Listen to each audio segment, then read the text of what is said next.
Okay, so this is chapter 9, section 4. Chemical reactions can be exothermic or endothermic. An exothermic reaction is one that releases energy. An endothermic reaction is one that absorbs energy. So the first thing we need to talk about is bond energy. Bond energy is the amount of energy required to pull two bonded atoms apart. It's the same amount of energy that is released when those two atoms are brought together to form a bond. So here you can see some bond energies. This chart is at the top of page 269 in your textbook. This is the first column of the chart, and then this next slide is the second column of the chart. So on the left side you can see bonds, different types of bonds, and on the right side you see the bond energy, kilojoules per mole. So this is going to be the energy that is released or the energy that is absorbed when you break or form the bonds. So let's look at hydrogen atoms. Let's say we have two hydrogen atoms singly bonded together, or actually a mole of hydrogen atoms in single bonds. To break those apart would take 436 kilojoules of energy for every mole. This is the amount of energy that is consumed that you have to add in order for this reaction to happen. So to be able to break these hydrogen atoms apart that are already bonded together, you have to add 436 kilojoules of energy for every mole of the atoms. Well, actually, I guess it would be of the molecules.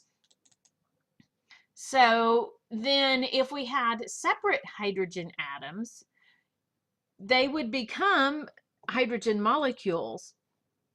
And when they become hydrogen molecules, they release 436 kilojoules of energy. So an exothermic reaction is a reaction in which there is a net release of energy. So bonds being formed releases energy. Okay, so let's look at a reaction here. We have two hydrogen molecules plus 2 moles of hydrogen molecules plus 1 mole of oxygen molecules will form 2 moles of water molecules. And so here you can see on the left side we have our two singly bonded hydrogen molecules and a doubly bonded oxygen molecule. And then over here on the right, you can see that we have the 2 water molecules. Okay, to break apart the molecules on the left side, we'll take 436 kilojoules per mole for the hydrogen molecules, and it will take 498 kilojoules per mole for the oxygen molecules. You get these values from that chart at the top of page 269. And then altogether, that means it will take 1,370 kilojoules per mole to break up the hydrogen molecules and the oxygen molecule. And then on the right side, you can see it's going to take 464 kilojoules per mole to break apart each of the hydrogen-oxygen bonds. And we see that on both of the molecules over here now. So altogether, we will release 1,856 kilojoules per mole when we form the bonds.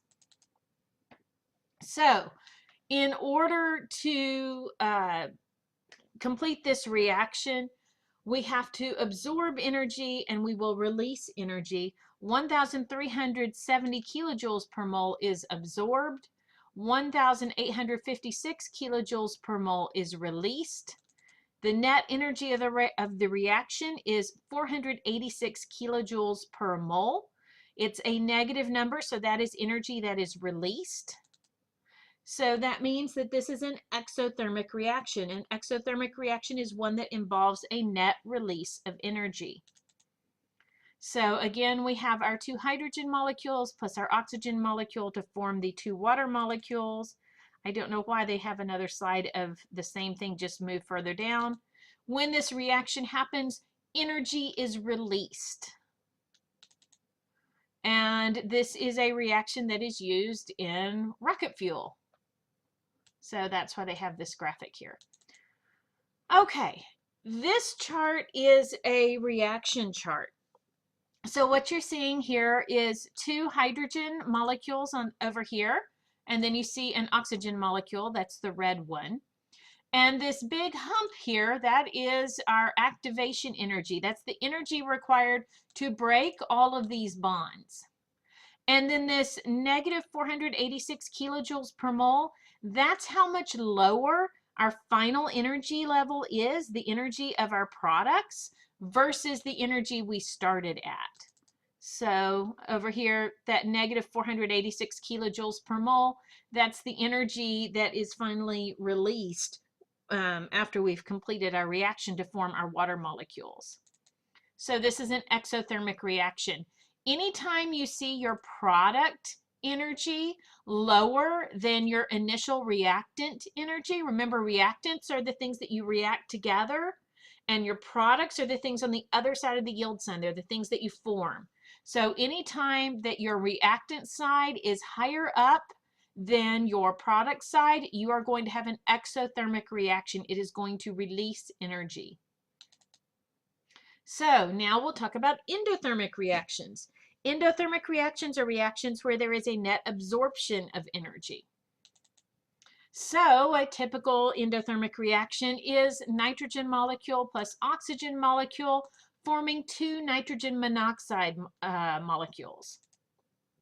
So nitrogen is triply bonded, and if you remember the chart, the triple bond nitrogen has a very high bond energy. Oxygen is just a double bond. And then, of course, we have our two nitrogen-oxygen bonds, which are also doubles. Okay. So to break our nitrogen bonds, our triple nitrogen bond is going to take 946 kilojoules per mole. To break our oxygen bonds will take 498 kilojoules per mole. So then altogether, that means we need to put in 1,444 kilojoules per mole of energy to break the bonds in our nitrogen and oxygen molecules. Now we need to form the nitrogen-oxygen bonds. That's going to release 631 kilojoules per mole for each one of the molecules. And you can see we have two of them. So altogether, we're going to release 1,262 kilojoules per mole.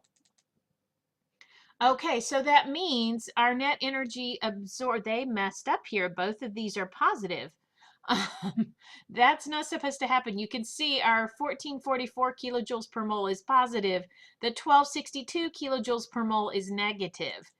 So let me fix that right here.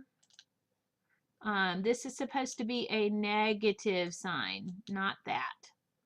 That's supposed to be a negative 1,262 kilojoules per mole. So we had 1,444 kilojoules per mole required to cause the reaction to happen.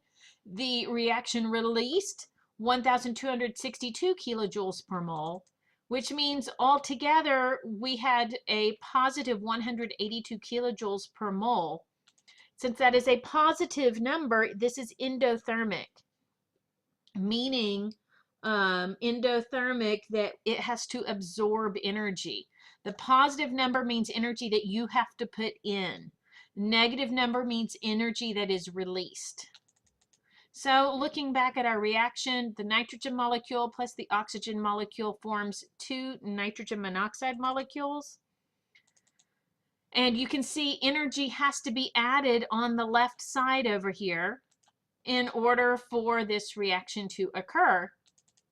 This graphic shows a lightning bolt, and the reason why is because when we have lightning happen in the sky, that lightning bolt provides enough energy for the nitrogen and oxygen molecules that are nearby in the atmosphere to react together to form nitrogen monoxide, and that forms part of, that will end up forming our nitrates, which is used in the nitrogen fixation cycle, which you read about in biology. So this is an energy chart for this particular process. You can see over here on the left, we have a nitrogen molecule and an oxygen molecule. And this is our product, our reactant side. And then on our product side, we have two nitrogen monoxide molecules. You can see that we end up, our products are at a higher energy level than our reactants were. That means that this is an endothermic reaction. It has to absorb energy. Okay, so anytime we are looking at this, if our energy of our products is higher than the initial energy of our reactants, we have an endothermic reaction. And if, let me go back and find it. And if the energy of our reactants, of our products is lower than the reactants we started with, we have an exothermic reaction. So this isn't too bad to think about. If you end up with less energy than you started with, then it has to release the energy. That energy has to go somewhere. So we had to release energy at the end because the products can't hold that much energy. And if our products have a higher energy than what we ended up with, it has to absorb the energy. So it's going to make the things around it cooler because it has to pull that energy from somewhere, and it pulls the energy from the surroundings. So this was chapter 9, section 4. And I will do the video for chapter 9, section 5 as soon as I can get this one uploaded and sent out. Thank you.